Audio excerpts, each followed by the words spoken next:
මූලද්‍රව්‍ය හා සංයෝග ප්‍රමාණනය 10 ශ්‍රේණියේ විද්‍යාවේ මේක 10 ශ්‍රේණියේ විද්‍යාවට නෙමෙයි මුළු විද්‍යාව 11 ශ්‍රේණියට අඩිතාලම වන පාඩම. මේ පාඩම දන්නේ නැති නිසා රසායන විද්‍යාව එපා වෙලා තියෙනවා. ඒ කියන්නේ විද්‍යාව එපා වෙලා තියෙනවා. මම මේ පාඩම උගන්වන්නේ වෙනස් විදියකට. මේ විදියට මේ පාඩම ඉගෙනගෙන තියෙද්දි කියලා බලන්න. මේ පාඩමේ ගොඩක් වචන තියෙනවා. ඒවා නිවැරදිව අල්ලලා දෙන්න.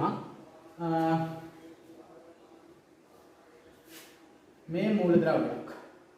මෙතන අපි මේ සංකේතය මෙන්න මේ රටාව ලියන එක උගන්වන්නේ පළවෙනි පාඩමේ රසායන විද්‍යාව. දැන් මේක අර ලියන්න යන 11 වසර ළමයෙක් හරි මේ වීඩියෝ මේක බැලුවොත් එයා මේක දැනගෙන තියෙනවනේ.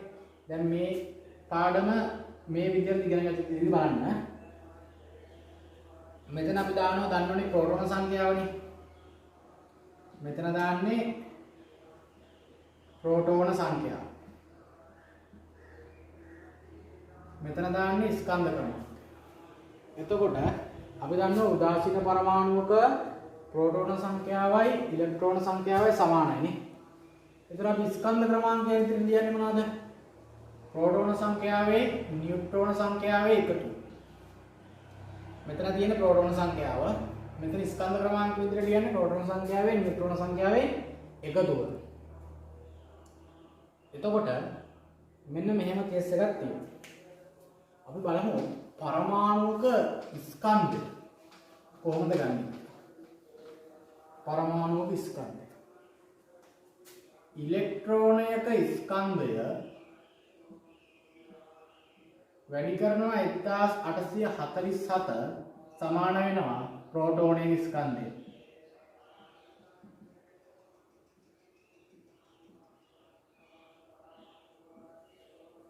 ඉලෙක්ට්‍රෝනයක ස්කන්ධය වැඩි කරනවා 1837 මෙතන 1840 සමානයි නියුට්‍රෝනයක ස්කන්ධය.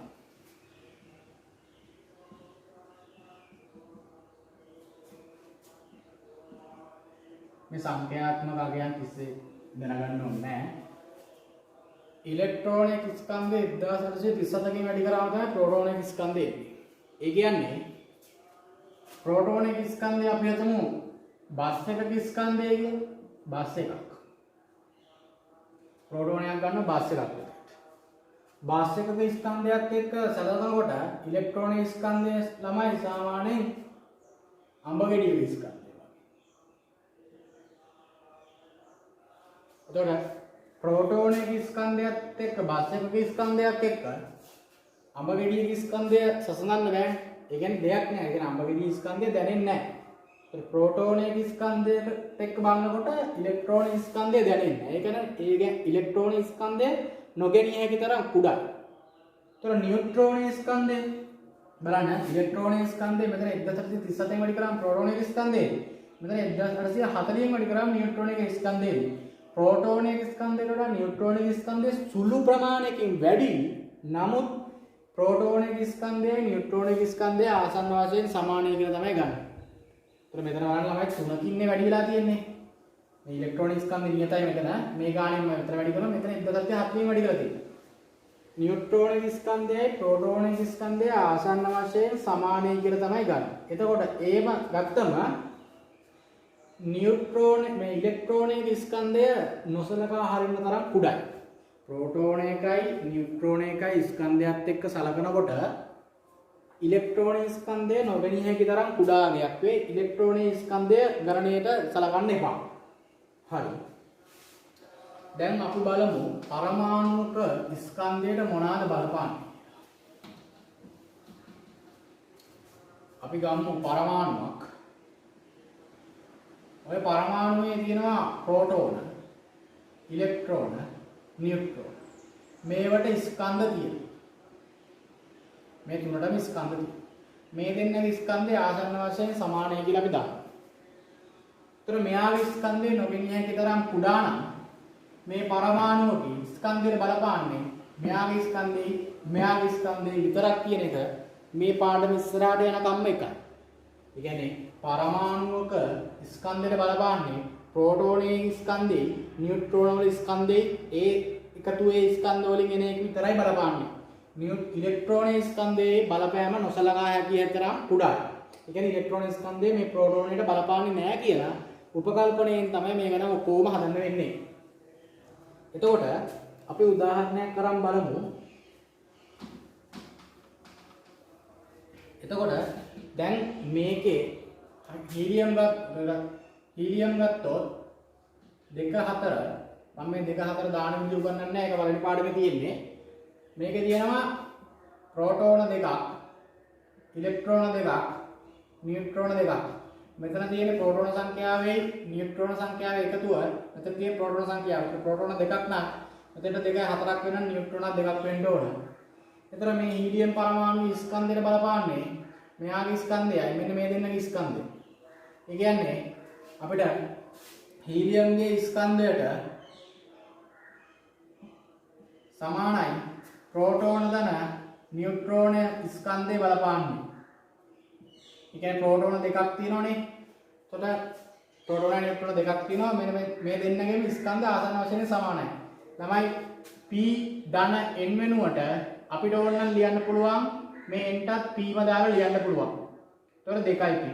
තව කෙනෙකුට ලියන්න පුළුවන් p ට n දාලා ලියන්න පුළුවන්. මේ දෙක සමානයිනේ 2යි. මෙතනින් එහාට එක්ක 2යි p එක්ක 2යි. ඒ කියන්නේ ප්‍රෝටෝනයේ ස්කන්ධය සමානයි නියුට්‍රෝනයේ ස්කන්ධය.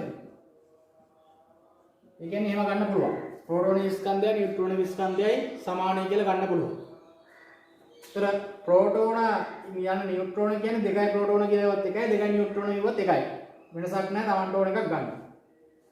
එතකොට පරමාණු ස්කන්ධයට බලපාන්නේ ප්‍රෝටෝන වලයි නියුට්‍රෝන වලයි ස්කන්ධය කියන එක තේරුම් ගන්න. එතකොට මෙන්න මෙහෙම ස්කන්ධය හොයන වෙලාවේ තීරණය කරා යම්කිසි පරමාණුවකට සාපේක්ෂව මේ පරමාණු වල ස්කන්ධ ප්‍රකාශ කරන්නේ. ඒකට තමයි සාපේක්ෂ පරමාණු ස්කන්ධය කියලා කිව්වේ. අපි දැනගන්න ඕන ප්‍රෝටෝනයේ ස්කන්ධය. ඇත්තටම ප්‍රෝටෝනයේ ස්කන්ධය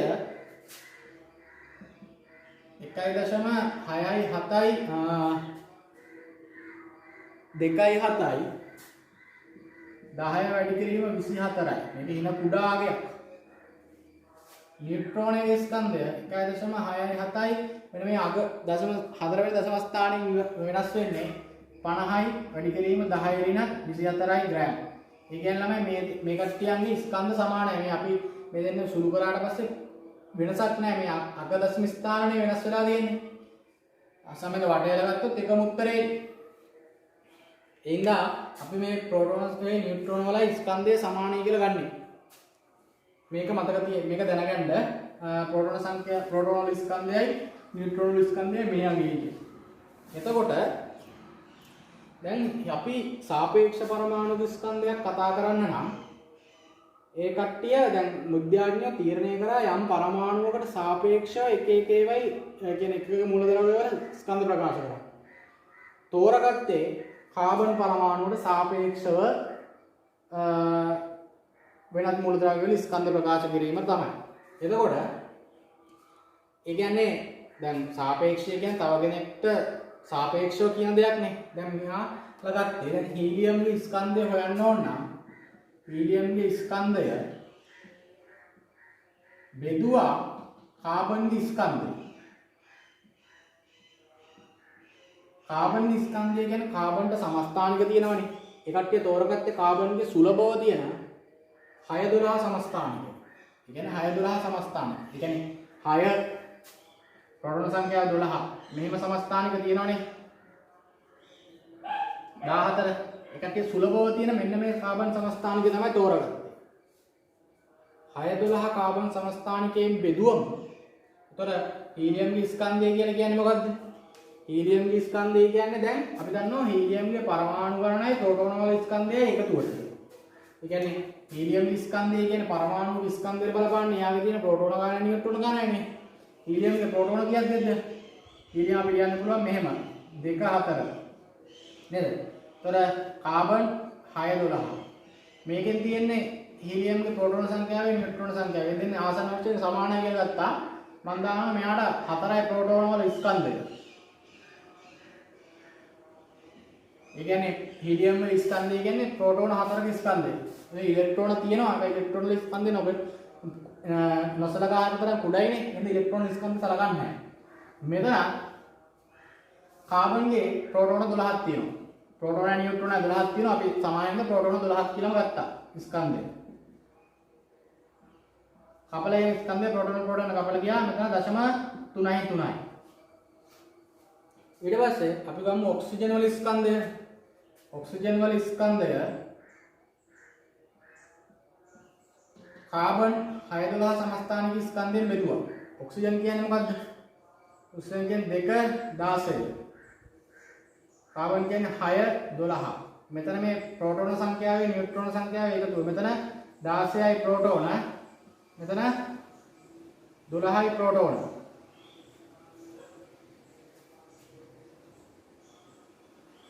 එතකොට 1.33යි. මෙන්න මේ සාපේක්ෂ පරමාණු ස්කන්ධයට කාබන්ට මේ පැත්තේ ආවත්තාව ඉන්න කට්ටියන්ගේ එකට වඩා අඩු උත්තරයි. කාබන්ට දකුණු පසෙන් ඉන්න මූලද්‍රව්‍ය වල එකට වඩා වැඩි උත්තරයි සහ දශම ස්ථානවල උත්තර නිසා මේක කරදරයක් නිසා මේ කට්ටිය තව ලේසි ක්‍රමයක් හොයාගත්තා. මේක ගන්න නැතුව සාපේක්ෂ පරමාණු ස්කන්ධය ප්‍රකාශ කිරීමට තව දෙයක් කරා. මෙන්න මේ වැඩේ තමයි කරේ. මෙතන තමයි ළමයිට තේරෙන්නේ නැත්තේ. මෙහෙම නෙමෙයි දැන් සාපේක්ෂ පරමාණු ස්කන්ධය හොයන්නේ. සාපේක්ෂ පරමාණු ස්කන්ධය හොයන වැඩේ මෙන්න මේ වැඩේ තමයි කරේ. හොඳට අහගන්න ඈ.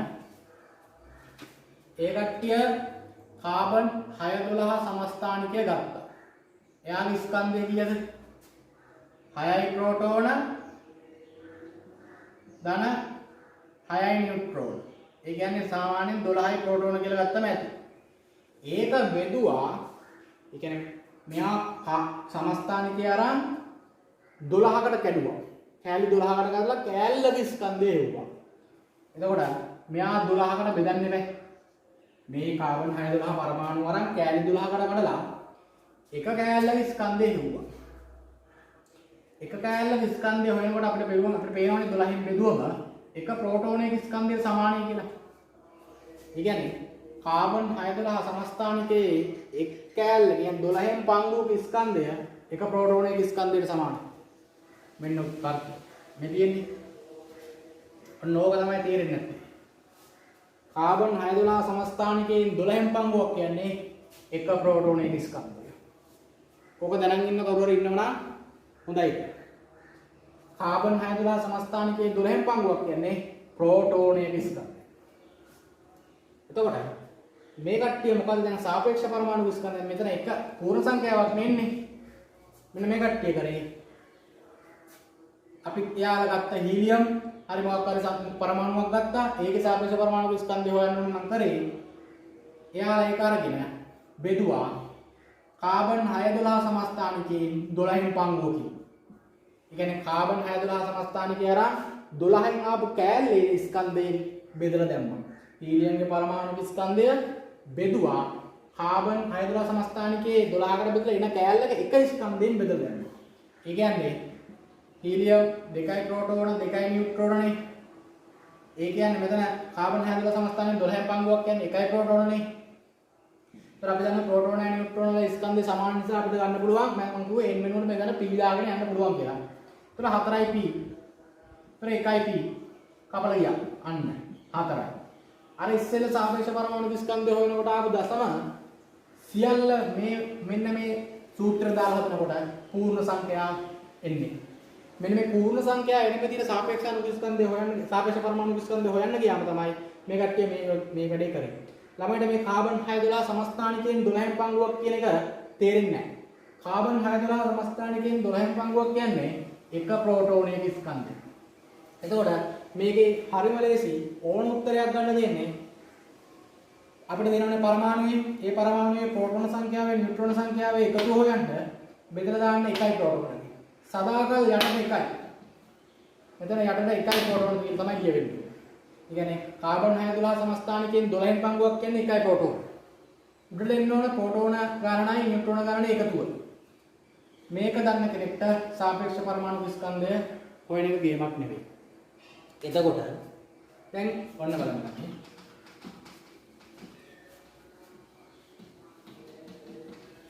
මෙතන හීලියම් 2 4 මේ කියන්නේ මොකද්ද?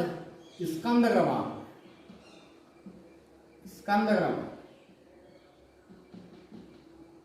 අර අපි හීලියම් අරගෙන කාබන් 6 12 සමස්ථානිකයෙන් බෙදලා අරගෙන ඒකේ 12න් පංගුවෙන් බෙදලා ගත්තමත් තාමේ 4. මෙතන තියෙන 4 ස්කන්ධ ක්‍රමාංක. මෙතන තියෙන 4 ඒක ඇවිල්ලා සාපේක්ෂ පරමාණු ස්කන්ධය. පරමාණු ස්කන්ධය. එතකොට සමානතාවයක් පේනව නේද? මෙතන ස්කන්ධ ක්‍රමාංකය සමානයි සාපේක්ෂ පරමාණු ස්කන්ධය. මේ දේ දැකලා තියෙනවද මීට කලින්? ගණන් හදනකොට වඩා මීට කලින් දැකලා තියෙන අවබෝධයෙන් හදලා තියෙද? ඒ කියන්නේ දන්න ඇත්තටි නොදන්න කෙනෙක් ගොඩක් පිටසක් මම හිතන්නේ මේක දන්නේ නැති වෙයි. ස්කන්ධ ක්‍රමාංකය මෙතන තියෙන සාපේක්ෂ පරමාණු ස්කන්ධය හොයන්න නම් මෙතන මේ නඩුව නටන්න වෙනවා. ස්කන්ධ ක්‍රමාංකය කියන්නේ ඉලක්කමනේ. ඒක හොයන්න මෙච්චර නටන්න ඕනේ නැහැ. ඒක දිනවනේ. તો සාපේක්ෂ පරමාණු ස්කන්ධය කියන්නේ මේක නඩල හොයන්න වෙනවා. කාබන් 6 12 සමස්ථානික ස්කන්ධෙන් බෙදලා හොයාගන්න වෙනවා. මෙච්චර මේ නටල හොයාගන්න එකයි මෙන්න මේකයි ඉලක්කමෙන් සමානයි. ඒ කියන්නේ ස්කන්ධ ක්‍රමාංකය සමානයි සාපේක්ෂ පරමාණු ස්කන්ධය.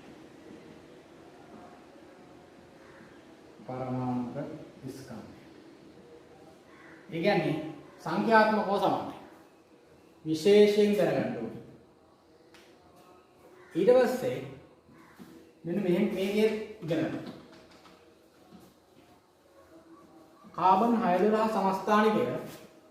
කාබන් 6 12 සමස්ථානිකය 12කට බෙදලා එකක ස්කන්ධය හෙව්වම එන්නේ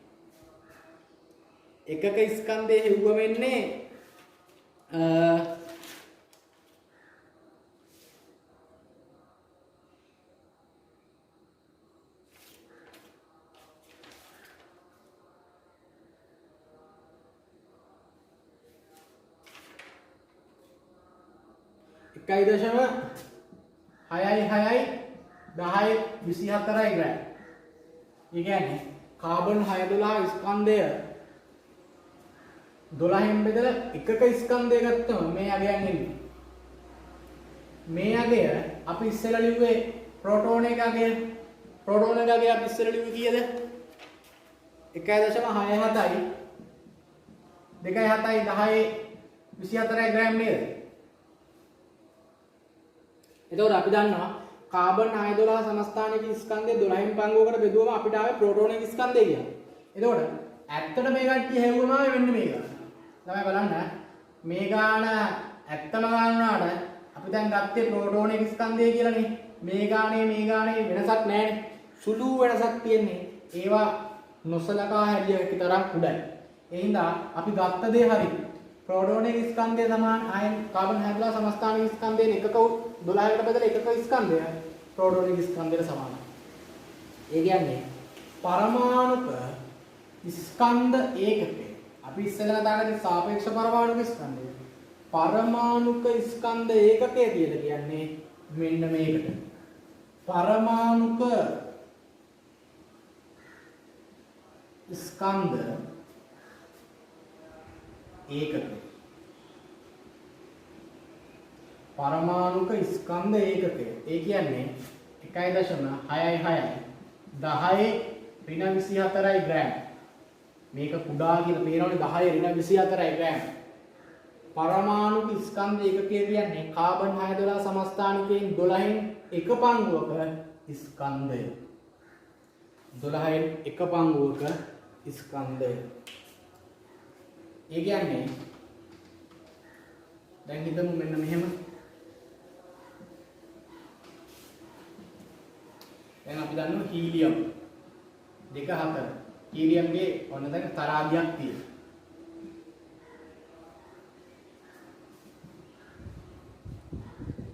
බැලන්ස් නැහැ. මේ පැත්තට දාලා තියෙනවා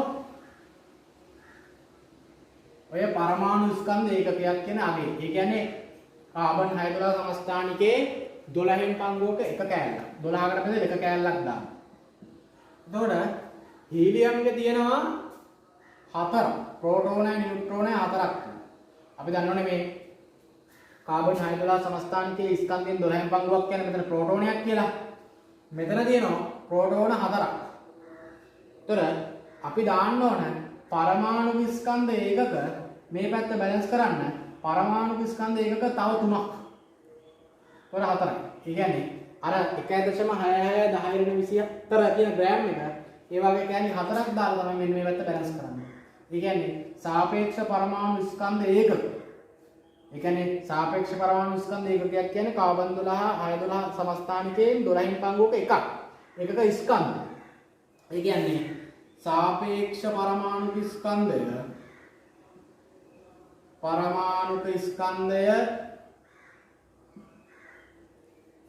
समानයි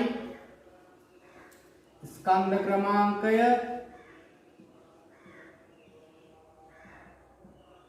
समानයි AMU ගණන. ඒ කියන්නේ सापेक्ष परमाणु स्कंदය මනින්නේ AMU ගෙන්. atomic mass unit. ඒ කියන්නේ atomic mass unit AMU unit එකෙන් මනින්නේ. ඒක ස්කන්ධ ක්‍රමාංකයට ඒකකයක් නැහැ. ඒතර සාපේක්ෂ පරමාණු ස්කන්ධය හීලියම්ගේ 4යි. මෙතනින් ආව 4යි. ඒතර ස්කන්ධ ක්‍රමාංකය අගයනේ ඒකත් 4යි. සාපේක්ෂ පරමාණු ස්කන්ධය අර කාබන් 612 සමස්ථානිකයෙන් බෙදලා ගත්තමත් 4යි. ස්කන්ධ ක්‍රමාංකය 4යි. AMU කියන්නේ කාබන් 612 සමස්ථානිකේ අර 12න් පංගුව කෑලි. එතකොට මේක බැලන්ස් කරන්න කෑලි කීයක් දාන්නද? 4යි. ඔන්න බලන්න. සාපේක්ෂ පරමාණු ස්කන්ධයත් සමානයි.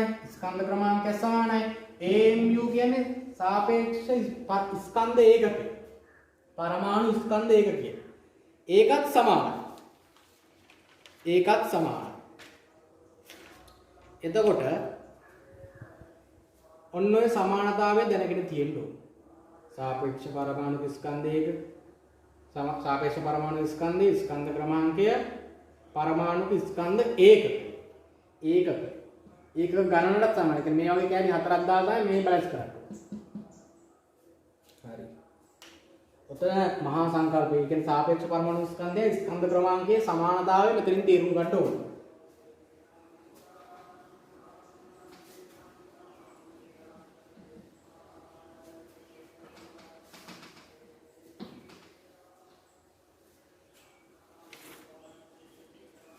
අපි ඊළඟ බලමු.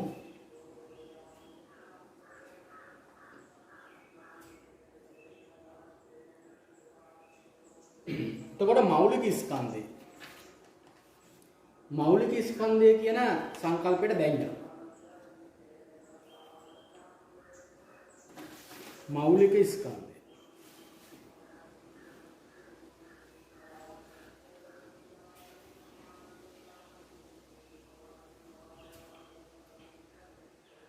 මෞලික ස්කන්ධය දැන් මෞලික ස්කන්ධය කියන්නේ මෙන්න මේ ඉස්සෙල්ලා මෞල වලට යන්න. මෞල සාපේක්ෂ පරමාණු ස්කන්ධය කතා කරා. දැන් මෞල කතා. මේ මෞල කියන සංකල්පය තේරුම් ගන්න මෙන්න මේ අගය ඔයාලට මෙන්න මේක දැනගත්තම ඇති. 6.0.22 10.23යි. sorry 10.23යි.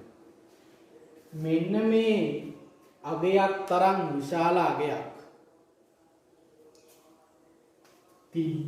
තියෙන අණු හෝ පරමාණු හෝ අයන මෙන්න මෙච්චර අගයක් මට නම් කොච්චරද කියලා කියන්න දෙන්නේ 10.23ක් මෙච්චර තා ලොකු අගයක් තිබ්බොත් අණු තිබ්බොත් පරමාණු තිබ්බොත් අයන මේක හොඳට අහගන්න. මෙන්න මෙතන තමයි තේරෙන්නේ. මෙන්න මේක හොඳට තේරුම් ගන්න. දැන් සාපේක්ෂ පරමාණු ස්කන්ධය ලස්සනට තේරුම් ගත්තා. දැන් මෙතන තේරුම් ගන්න. මෙන්න මේ සංඛ්‍යාත්මක අගයක්. අපි දන්නවනේ දුසිමට කියන්නේ කීයද? දුසිම කියන්නේ මොනවා හරි දෙයකට 12 කියනකොට නේ. දුසිමක් කියන්නේ යම් කිසි සංඛ්‍යාත්මක අගය 12. ඒ කියන්නේ කොස් ගෙඩි 12ටත් දුසිම කියන්න පුළුවන්. පොල් ගෙඩි 12ටත් දුසිම කියන්න පුළුවන්. පිගන් 12ටත් දුසිම කියන්න පුළුවන්. ඒ වගේ දුසිමට වචනෙට සංඛ්‍යාත්මක අගයක් තියෙනවා. දුසිම කියන වචනෙට සංඛ්‍යාත්මක අගයක් තියෙනවා. මෙන්න මේ සංඛ්‍යාත්මක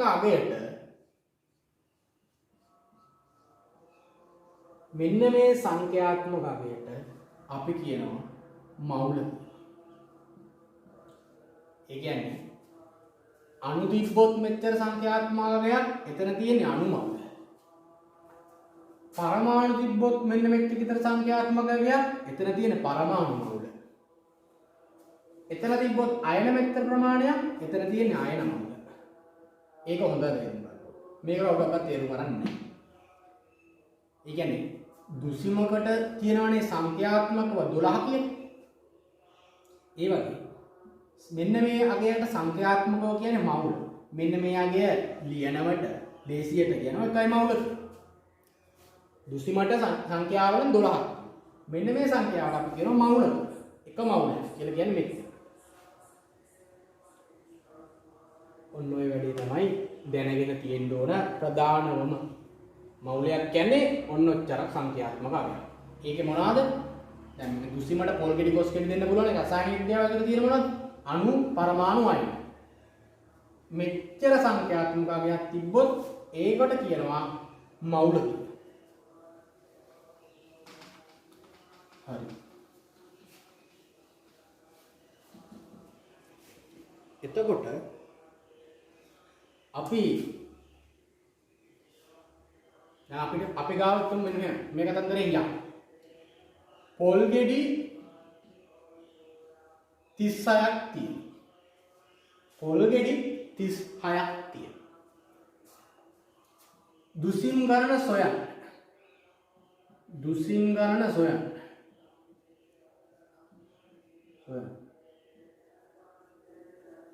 එතකොට පොල් ගෙඩි 36ක් තියෙනවා. අපෙන් අහනවා දුසිම් ගණන කීයද කියලා.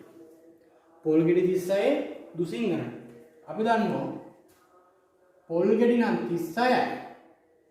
දුසිමකට 12ක් තියෙනවා. 36 12න් බෙදුවම එනවා දුසිම් ගණන. ඒක තේරෙනවනේ. ඕක තේරෙන්න ඕනේ කෙනෙක්ට. පොල් ගෙඩි ගණන දුසිමේ කියන සංඛ්‍යාත්මක අගයෙන් බෙදුවම එනවා දුසිම් ගණන 3ක්. දුසිම් ගණන. එතකොට පොල් ගෙඩි 36ක් තිබ්බා. දුසිම් ගණන අහන්නේ. දැන් දුසිම් ගණන කියන්නේ අර මවුල ගණන වගේ සංඛ්‍යාත්මක අගයකට නෑ. දුසිම් ගණන කියන්නේ මවුල ගණන කියන එකට. සංඛ්‍යාත්මක අගය කියන්නේ අර අපිට ආවේ අගයක් නියත අගයක්. මේ දුසිම 12 කියන එක නියත අගයක් නේද? දුසිමට 13 කියන සංඛ්‍යාව ගන්න බෑනේ. මේ 12 නියත අගයක්. ඒක කවදාවත් වෙනස් වෙන්නේ නෑ. ඒ වගේ දැන් පොල් ගෙඩි කොස් ගෙඩි තියෙන්නේ මේ පරිසරයේ නේද? රසායන විද්‍යාවේ පොල් ගෙඩි කොස් ගෙඩි නෙවෙයි තියෙන්නේ පරමාණු. ඒතර පරමාණු ප්‍රමාණය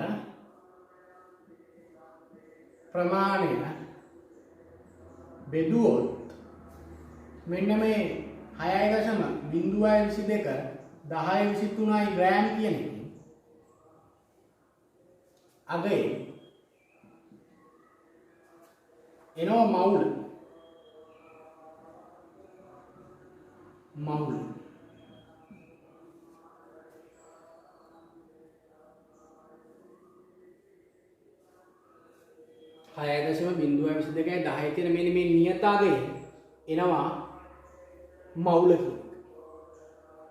එතකොට අපි දන්නවා දුසිමකට සංඛ්‍යාත්මක අගය 12යි.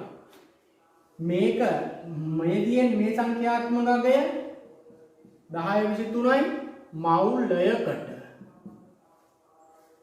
මේ මවුලයකට සංඛ්‍යාත්මක අගය. මේ මවුලයකට සංඛ්‍යාත්මක අගය. එතකොට මෙන්න මේ අගයට කියන්නේ මවුලයකට කියන එක. මේ සංඛ්‍යාත්මක අගය කවදාවත් වෙනස් වෙන්නේ නැහැ. සංඛ්‍යාත්මක අගය 6.22 10.3යි මවුලයකට.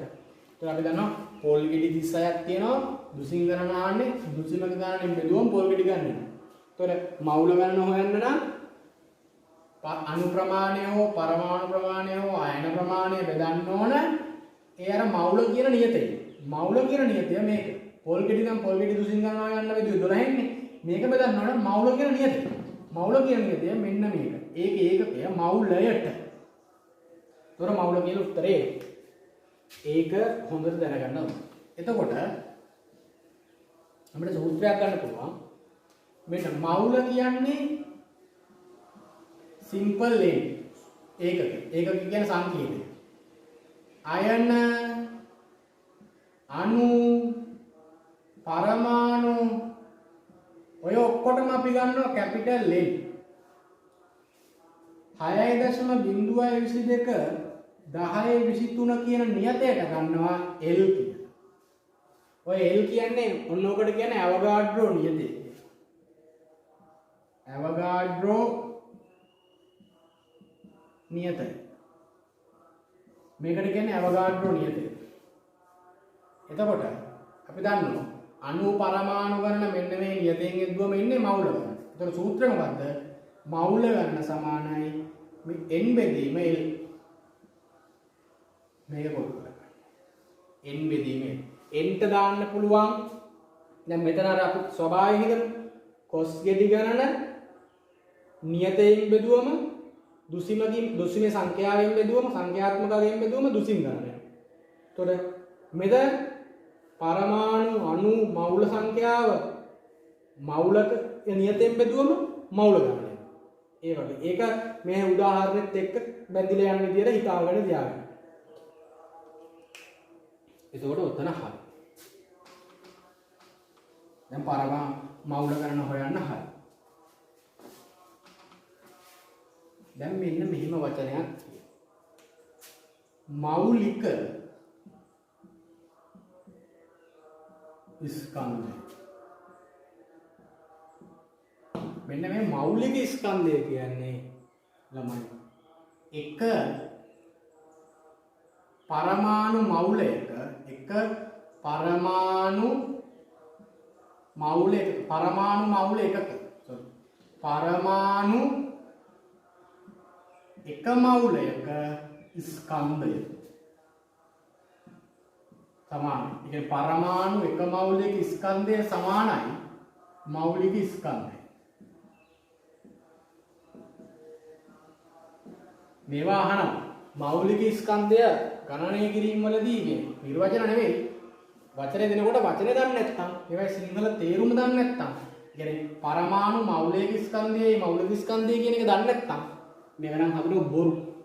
දැන් මෙන්න මේ විදිහට මේක ගිරෙන විදිහට බලන්න. මෞලික ස්කන්ධය කියන්නේ දැන් අපි හදමු මෞලික ස්කන්ධය. මෞලික දැන් හිතමු ඔක්සිජන් 816යිනේ. එක මවුලයක ස්කන්ධය සොයමු.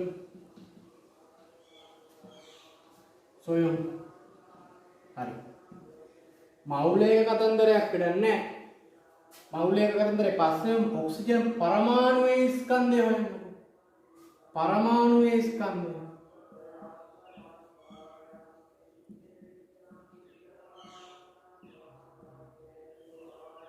ඔක්සිජන් පරමාණුවේ ස්කන්ධය කොහොමද ගන්නෙ?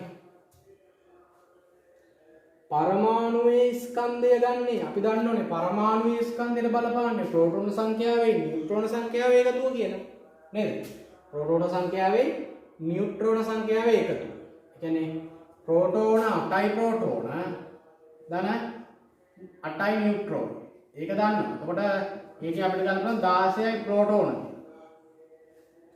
එතකොට හරි 16යි ප්‍රෝටෝන. sorry පොඩ්ඩක් ඉන්න මේක පාන සෙල්ල මෙන්න මේ තරක ඉන්නේ හයිඩ්‍රජන් ගමු හයිඩ්‍රජන් 1 පරමාණුක ස්කන්ධය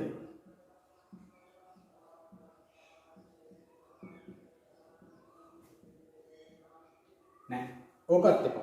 මේ අපි රසායන විද්‍යාවේ ඉන්න කලියේ පොල් වලට යමු. පොල් දුසිමක ස්කන්ධය.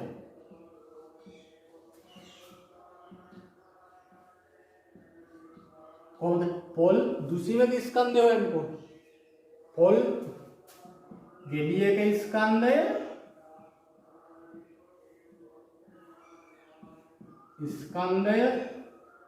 වැඩි කරනවා 12.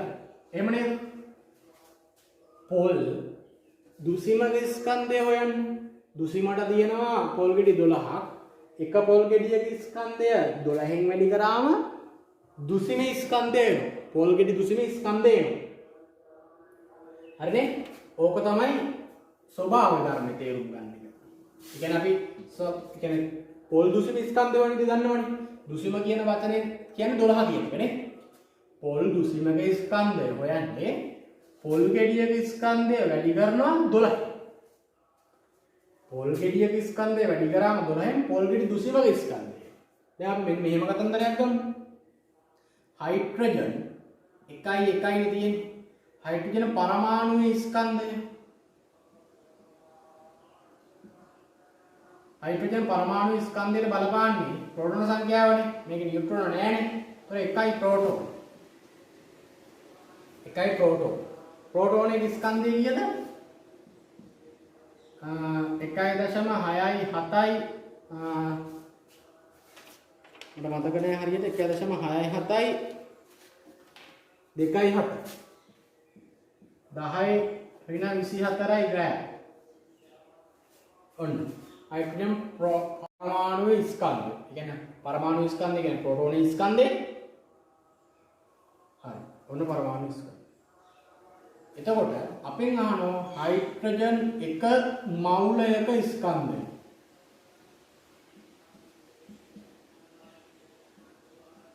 හයිඩ්‍රජන් එක මවුලයක ස්කන්ධය දැන් මේ මවුලය මෙතන දුසි මවුලය දුසි එතකොට අපි දන්නවා हाइड्रोजन मौलिक स्कंधය පොල් දුසිමක ස්කන්ධයෙන් ගොමේ පොල් ගෙඩියක ස්කන්ධය වැඩි කරා 12යි 12 කියන්නේ නියතේ දැන් මෞලයක ස්කන්ධය නම් මෞලයටත් තියෙන නියතයක් ඒ නියතයෙන් අර පැත්ත වැඩි කරා නම් හරි ඒ කියන්නේ මෙතන පොල් ගෙඩියක ස්කන්ධය කියන්නේ මෙතන තියෙන්නේ පරමාණු ස්කන්ධය මෙතන පොල් එකක් මෙතන තියෙන පරමාණු එක පරමාණුය වෙලාවට හයිඩ්‍රජන් වල තියෙන්නේ ඒතර පරමාණුවේ ස්කන්ධය මේක කී වැඩි කරා මේකමනේ 6 7යි 2යි 7යි 10 ऋण 24යි ග්‍රෑම්. ඔන්න පොල් ගෙඩියේ ස්කන්ධය. ඒ කියන්නේ මෙතන පරමාණු ස්කන්ධය. වැඩි කරන්න ඕන නියතේ මොකද්ද? මෙතන දුසිම නෙවෙයිනේ මෙතන තියෙන මවුල. මවුලේ නියතේ මොකද්ද? 1.0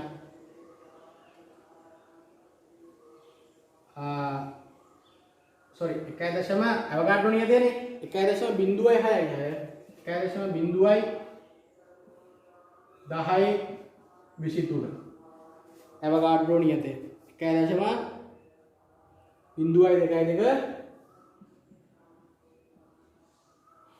10 23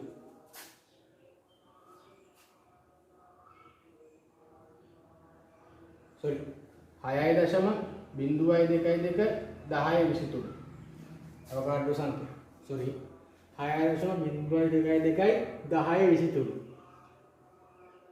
තොර අපි මවුලය කියන නියතේ කතා කරානේ 6.02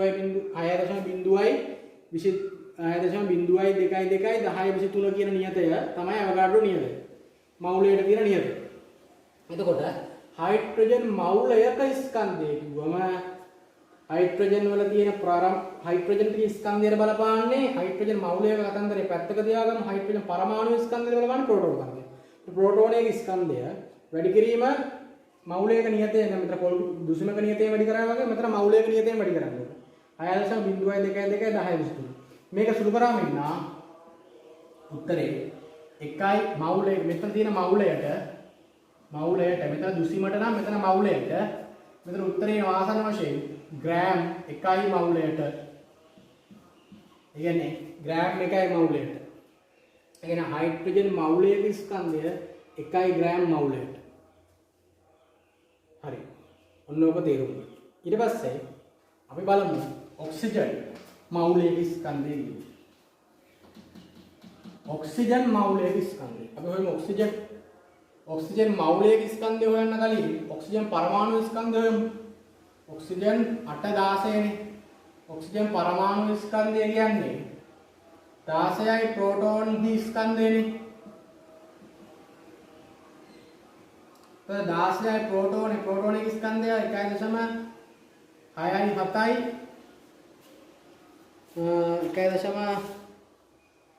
2.7යි 10 ඍණ 24යි ග්‍රෑම්. හරිනේ. ඔන්න හයිඩ්‍රජන් ඔක්සිජන් ප්‍රෝටෝන කියන්නේ මේ ඔක්සිජන් අණුවේ ස්කන්ධය. ඔක්සිජන් පරමාණුවේ ස්කන්ධය. ඒ කියන්නේ ඔක්සිජන් පරමාණුවේ ස්කන්ධය 16 ප්‍රෝටෝන ස්කන්ධයට සමානයිනේ. අපි කතා කරා ඉලෙක්ට්‍රෝන ස්කන්ධය සලකන්නේ නැහැ. ඒ හින්දා මෙයාගේ පරමාණුට බලපාන්නේ මෙයාගේ ඇතුලේ තියෙන ප්‍රෝටෝන ස්කන්ධය නියුට්‍රෝන ස්කන්ධය කියලා. නියුට්‍රෝන ස්කන්ධය ප්‍රෝටෝන ස්කන්ධය ආසන්න වශයෙන් සමාන හින්දා අපි P කියලාම ගත්තා. ඒතර 16යි P කියලාම එනවා. ඒතර මෙතනින් එනවා. ඒතර ඔක්සිජන් එකයි මවුලයක ස්කන්ධය අර දුසිමක ස්කන්ධය වගේ. දුසිමක ස්කන්ධය නම් පොල් ගෙඩියක ස්කන්ධය වැඩි කරාම දුසිමේ නියතයෙන් වැඩි කරන්න ඕනේ. දැන් මෙතන මවුලයක ස්කන්ධය නම් පොල් ගෙඩි ගණන් නෙමෙයි මෙතන පරමාණු ගණන. පරමාණු මෙච්චරයි. ඒ කියන්නේ පරමාණුක ස්කන්ධය 16 වරක් 1.6යි 7යි 2.7යි 10 ඍණ 24යි ග්‍රෑම් වැඩි කරන්න ඕන 6.02යි 10 23යි මවුලයට කියන එක තියෙන්නේ. මේක ඇවෝගාඩ්‍රෝ නියතය. ඒ කියන්නේ නියතයෙන් වැඩි කරන්න මේ වගේ එකයි මවුලයක ඔක්සිජන් එකයි මවුලයක ස්කන්ධය. ඒ කියන්නේ ඔක්සිජන් එකයි මවුලයක ස්කන්ධය කියන්නේ ප්‍රෝටෝන 16ක. 16 වැඩි කිරීම ප්‍රෝටෝනයක ස්කන්ධය මෙන්න. ඒතර අපි මෙන්න මේ සංඛ්‍යා දෙකේ වැඩි කිරීම කීයද කියලා අපි දන්නවා. 1 ග්‍රෑම් මවුලයට. 1 ග්‍රෑම් මවුලයට. අපි ඒක හොයාගත්තා. ඉතලා හයිඩ්‍රජන්ගෙන් ඒක හොයාගත්තා. මෙන්න මේ සංඛ්‍යා දෙක වැඩි කරාම ආසන්න වශයෙන් ඉන්නේ 1 ග්‍රෑම් මවුලයට. 1 ග්‍රෑම් මවුලයට වැඩි කරාම 16. ඒතකොට 16යි ග්‍රෑම් මවුලයට කියලා උත්තරේ එනවා. ඒ කියන්නේ මොකද්ද මේ ඇවිල්ලා මවුලයක ස්කන්ධය. මවුලයක ස්කන්ධය හොයාගත්තම ආව මෙහෙම. ඒ කියන්නේ මවුලයක ස්කන්ධය කියලා කියන්නේ මොකද්ද? ඒකේ සිංහල තේරුම මෞලික ස්කන්ධය. කියන්නේ එක මවුලයක ස්කන්ධයනේ. ඒකට කෙටි වේදුම මෞලික ස්කන්ධය. එතකොට ඔන්න බලන්න. ඔන්න තව සමීකරණයක්, තව සම්බන්ධතාවයක් එනවා. දැන් අපි මෞලික ස්කන්ධය කියන සංකල්පය තේරුම් ගත්තා. කොහොමද? මෞලික ස්කන්ධය දැන් දුසිමක ස්කන්ධය හොයන්න නම් පොල් ගෙඩි ගන්න දුසිමේ නියතයෙන් වැඩි කරන්න ඕනේ. මෞලික ස්කන්ධය හොයන්න නම් පරමාණුක ස්කන්ධය වැඩි කරන්න ඕන පරමාණුවේ නියතය. ඒ කියන්නේ මෞලයේ නියතය. පොල් ගෙඩියක ස්කන්ධය වැඩි කිරීම නියතයේ මෞලයේ දුසිමේ නියතය. ඒතර මෞලයේ ස්කන්ධය නම් පරමාණු ප්‍රෝටෝනවල ස්කන්ධයෙන් පරමාණු ස්කන්ධය වැඩි කරන්න ඕන මෞලයේ නියතය. එතකොට දැන් මෙහෙම ආවා. දැන් අපි දන්න ඔක්සිජන්ගේ මෙතන ඇවිල්ලා අපි දැන් මෙතර වෙලා කතා කර 8 16. මේකේ ස්කන්ධ ක්‍රමාංක.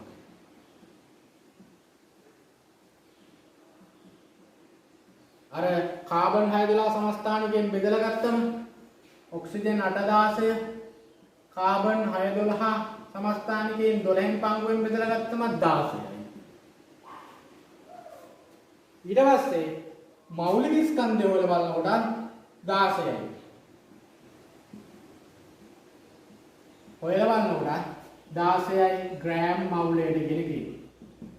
ඔන්න ළමයි. එතකොට මෙන්න මේ ස්කන්ධය. මෙතන තියෙන අගය. සාපේක්ෂ පරමාණු ස්කන්ධයයි. මෞලික ස්කන්ධයයි. තුනම සමයි. ස්කන්ධ ක්‍රමාංකය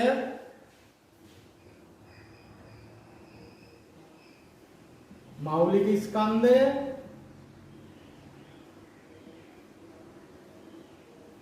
सापेक्ष परमाणु स्कंध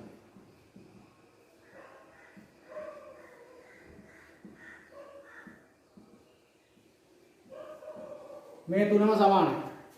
මේකේ ස්කන්ධ ක්‍රමාංකය 16යි. මෞලික ස්කන්ධයේ මෙතන මේ නටුමක් හොයලා ගත්තම මේකෙන් හොයලා ගත්තම 16යි. ග්‍රෑම් මෞලය. සාපේක්ෂ පරමාණු ස්කන්ධය 16යි. මෙතන ඒක AMU. එතකොට මේ අයගේ ඉලක්කම් සමානයි. ඒකක විතරයි වෙනස්. මේක තමයි රසායන විද්‍යාවේ දැනගත යුතුම ලස්සනම දේ. ඒ කියන්නේ ස්කන්ධ ක්‍රමාංකය දැනගත්තොත් අපිට ගණන් හදන්න ඕනේ නැහැ. මෞලික ස්කන්ධය 16. සාපේක්ෂ පරමාණු ස්කන්ධය 16. ඒ අනුව ස්කන්ධ ක්‍රමාංකය දන්නවා නම් එයා මෞලික ස්කන්ධයක් දන්නවා. සාපේක්ෂ පරමාණු ස්කන්ධයක් දන්නවා. මෞලික ස්කන්ධය කියන එකට සංකේතය කැපිටල් M. මෞලික ස්කන්ධයට සංකේතය කැපිටල් M. මෞලික ස්කන්ධයට සංකේතය කැපිටල් M. හරිද? ඔන්න ඕක මෙන්න මේ සංකල්පය ඇවගාඩ්‍රෝ විද්‍යාඥය දැක්කා. අපි දැක්කේ නැතුණාට එයා දැක්කා. එයා කිව්වා සාපේක්ෂ පරමාණු ස්කන්ධ ක්‍රමාංකයට සාපේක්ෂ පරමාණු ස්කන්ධයේ සංඛ්‍යාත්මක අගයට සමාන ප්‍රමාණයක් ග්‍රෑම් වලින් කිරලා ගන්න. දැන් ඔක්සිජන්ගේ 816 නේ. මෙතන ස්කන්ධ ක්‍රමාංකයනේ. ඕක සාපේක්ෂ පරමාණු ස්කන්ධයට සමානයිනේ. සාපේක්ෂ පරමාණු ස්කන්ධයට සමානයිනේ. එතකොට එයා කිව්වා සාපේක්ෂ පරමාණු ස්කන්ධයේ සංඛ්‍යාත්මක අගය ග්‍රෑම් වලින් කිරලා ගන්න. එතකොට ඒ ගන්න දැන මවුලයක් තියෙයි කියලා කිව්වා. ඒ කියන්නේ දැන් ඔක්සිජන් ග්‍රෑම් 16ක් කිරලා ගත්තොත් එතන තියෙනවා ඔක්සිජන් මවුල එකක්. තේරුණාද? දැන් ග්‍රෑම් 16ක් කිරලා ගත්තොත් එතන ඔක්සිජන් මවුල එකක් තියෙනවා. හරි. ඒක හොඳට අවබෝධ කරගන්න. ඒක ඇවගාඩ්‍රෝ කිව්වේ මෙහෙමයි. සාපේක්ෂ පරමාණු ස්කන්ධයේ සංඛ්‍යාත්මක අගය 16යි. ඒ කියන්නේ 10 අපි හිතමු ඔක්සිජන් කියලා. ඒක 16යිනේ. ඒ අගයට සමාන ප්‍රමාණයක් ග්‍රෑම් වලින් ස්කන්ධයක් ගන්න. ග්‍රෑම් 16ක්. ඒ ඔක්සිජන් ග්‍රෑම් 16ක් ගත්තොත් එතන තියෙනවා මවුලයක්. ඒක තමයි ප්‍රධානම සංකල්පය. ඒක තමයි තේරුම් ගන්න තියෙන ලොකුම දේ. මම දන්නේ නැහැ ඔය තේරුම් ගන්න දෙන්නේ කියලා. ඔය තේරුම් ගත්තේ නැත්නම් වැඩේ අමාරුයි. මෞලික ස්කන්ධය. දැන් අණුක ස්කන්ධය. අණුක ස්කන්ධය සමානයි අණු මවුල එකක ස්කන්ධය. අණු එකයි මවුලයක ස්කන්ධය. අණුක ස්කන්ධය කියන්නේ අණු මවුලයක ස්කන්ධය. H2O එකයි මවුලයක ස්කන්ධය. අපි හොයමු H2O මවුලයක ස්කන්ධය. H2O මවුලයක ස්කන්ධය හොයන්න නැතුව අපි ඉස්සෙල්ලා H2O අණුක ස්කන්ධය හොයමු. H2O අණුවේ ස්කන්ධය. H2O අණුවේ ස්කන්ධය කොහොමද ගන්නෙ?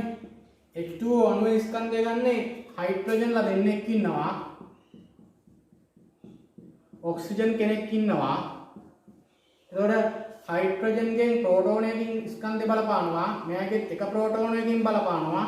මෙතන ප්‍රෝටෝන 8යි නියුට්‍රෝන 8යි ඉන්න දෙදෙනාම සමාන නම් ප්‍රෝටෝන 16කින් බලපානවා. එතකොට 18යි ප්‍රෝටෝන වල ස්කන්ධය බලපානවා H2O අණුවේ ස්කන්ධයට. එතකොට ප්‍රෝටෝනයේ ස්කන්ධය අපි දන්නවනේ 1.6යි 7යි 2යි 7 වැඩි කිරීම 10 වෙන 24යි ග්‍රෑම් කියලා. මට මේ ප්‍රෝටෝනයේ ස්කන්ධය සමහර වෙලාවට වැරදිනවා දශම ස්ථාන 1.6යි 7යි 2යි 7 හරි 24යි ග්‍රෑම්. එතකොට H2O එකයි මවුල අණුවක ස්කන්ධය එක මවුල H2O මවුල එකක ස්කන්ධය අණු මවුල එකක ස්කන්ධය H2O කියන අණුවක්නේ අණු මවුලයක ස්කන්ධය හොයන්න නම් ඒකේ තියෙන මෙච්චරයිනේ මේ පරමාණු ස්කන්ධය මවුලයක ස්කන්ධය නම් මවුලේ නියතේ වැඩි කරන්න ඕන 18 වැඩි කිරීම 1.6යි 7යි 2යි 7යි වැඩි කිරීම 10 වෙන 24යි ග්‍රෑම් වැඩි කරන්න ඕනේ ඇවගාඩ්‍රෝ නියතේ 6.02යි 2යි 10 23යි මවුලයට කියන එක. එතකොට අපි දන්නවා මේ අගයයි මේ අගයයි වැඩි කරාම 1යි. 1 වැඩි කරාම 18න් 18යි. ඒකකයේ ග්‍රෑම් මවුලය.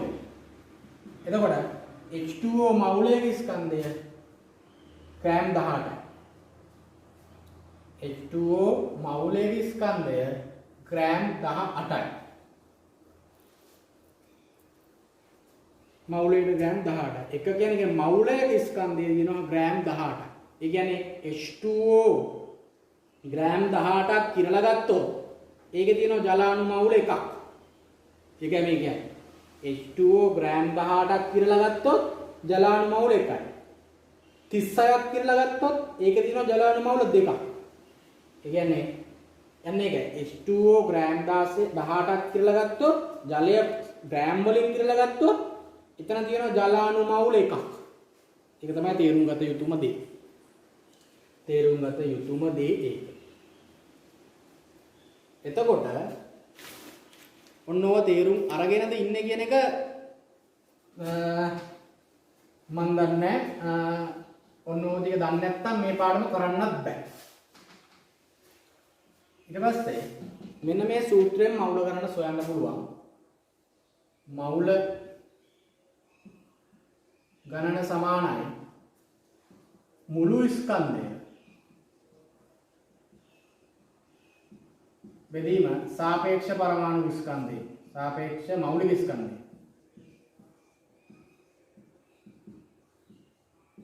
මුළු ස්කන්ධයට අපි කියනවා සිම්පල් ලින්, මෞලික ස්කන්ධයට කැපිටල් ලින්.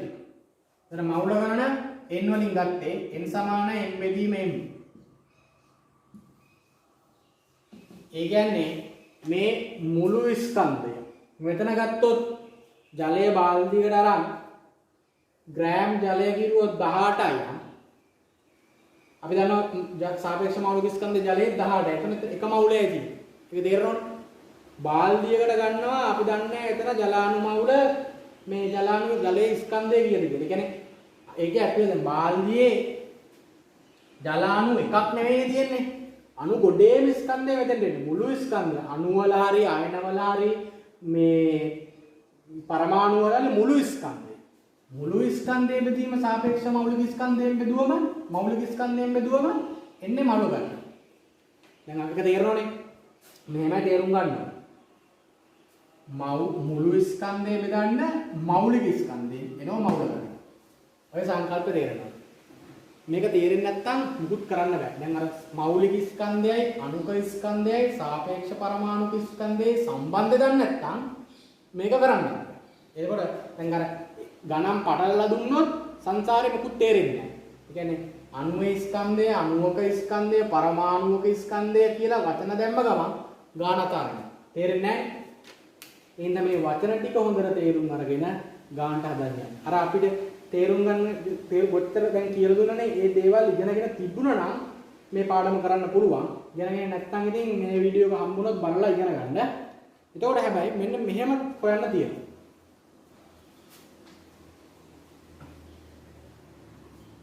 අණුවක ස්කන්ධය දෙනවා. අණුවක ස්කන්ධය. ඒ කියන්නේ අණුවක ස්කන්ධය. අණුවක ස්කන්ධය දුන්නොත් මවුල ගන්න හොයන්න මේකට දාන්න බෑ. ඇයි මේ ජල අණුවක දැන් ජල බර බාල්දියකම ස්කන්ධයනේ ගන්න. ඒක ඇතුලේ තියෙන ජල අණුවක ස්කන්ධය නෙවෙයි. අණුවක ස්කන්ධයේ මෞලික ස්කන්ධයෙන් බෙදුව කියලා මවුල ගණන එන්නේ. අණුවක ස්කන්ධය දීලා තිබ්බොත් අණුවක ස්කන්ධය අපි ගමු m' කියලා. m' වැඩි කරන්න ඕන ඇවගාඩ්‍රෝ නියතයෙන්. එතකොට එනවා මෞලික ස්කන්ධය. ඔන්නෝ සූත්‍රෙත් මතක තියාගන්න. අණුවක ස්කන්ධය, පරමාණුක ස්කන්ධය, අයනයක ස්කන්ධය ඇවගාඩ්‍රෝ නියතයෙන් වැඩි කරාම තමයි මෞලික ස්කන්ධය. අපිට දැන් සූත්‍ර කීයද? n සමානයි n බෙදීම l. n සමානයි m බෙදීම m. m' වැඩි කිරීම l සමානයි m. සූත්‍ර තුනයි. මේ සූත්‍ර තුන අවබෝධයෙන් එතකොට සාපේක්ෂ පරමාණු ස්කන්ධය කියන එකයි මෞලික ස්කන්ධය කියන එකයි ස්කන්ධ ක්‍රමාංකය කියන එකයි සමානයි කියලා දැනගෙන තියෙන්නත් ඕන. ඕව දන්න කවුරු හරි ඉන්නවා නම් මේ පාඩම ගොඩනගා කියන්නේ ගොඩ දාගන්න එක ගේමක් නෑ. මේවා සාපේක්ෂ පරමාණු ස්කන්ධය කියන්නේ මොකද්ද? අණුක ස්කන්ධය කියන්නේ මොකද්ද? සාපේක්ෂ අණුක ස්කන්ධය කියන්නේ මොකද්ද? මෞලික ස්කන්ධය කියන්නේ මොකද්ද? අණුක ස්කන්ධය කියන්නේ මොකද්ද? අවගාඩ්‍රෝ නියතය කියන්නේ මොකද්ද? පරමාණු ස්කන්ධ ඒකකය කියන්නේ මොකද්ද? ඒව දන්නේ නැති කෙනෙක්ට රසායන විද්‍යාව නම් ඉදිරියට ය아가න්න බෑ. මේක තමයි මේ අඩිතාලම මේ දේ ඉගෙන ගන්න.